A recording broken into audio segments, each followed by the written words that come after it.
Welcome to News 2 at 6. I'm Bob Mueller. And I'm Haley Wilkes. Emily Hart is charged with aggravated child abuse. Her stepson was only 13 when he died. Neighbors were very stunned to hear about it, and we're learning there were signs of possible abuse before he died. News 2's Larry Flowers was in Murfreesboro today investigating this crime tracker report.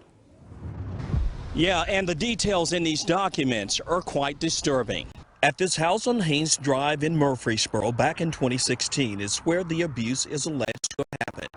According to court documents, the 13-year-old's stepmother, Emily Hart, is accused of pulling him from a top bunk, dragged and kicked him down a hallway, and dropped him in a tub, causing him to strike his head violently.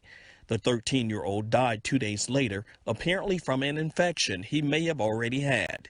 News 2 want to point out Hart is charged with felony aggravated child abuse since the stepson's abuse that night may not have played a factor in his death, according to police.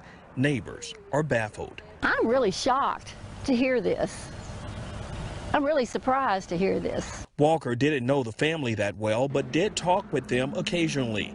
She says you never know what goes on behind closed doors. You just don't. You know, if you don't see people outside, you have no idea what's going on inside. The husband and father, Christopher Hart, was also arrested for allegedly abusing one of his other teenage boys in March of this year. While investigating the father's case, police received new information that the stepmother had abused the 13-year-old back in 2016. Police say the couple has a long history of abusing their children. The household was not a happy, nurturing environment. The children reported to school staff and to officers situations of not being fed and of having severe restrictions on bathroom usage. News 2 has obtained several abuse allegation reports dating back to 2014.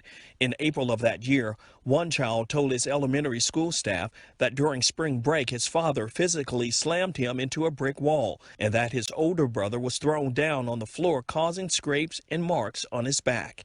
Police say investigating child abuse cases like this tugs at your heart. It breaks your heart to know that a child's been mistreated. I spoke with Emily Hart by phone. Of course, she could not comment. She said she and her husband are seeking the advice of an attorney.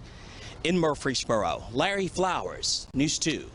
Now, a spokesman with the Department of Children's Services told us they are not law enforcement and they cannot file charges. Serious abuse cases are handled through the team approach prescribed by the Child Protection Investigative Teams that is mandated by state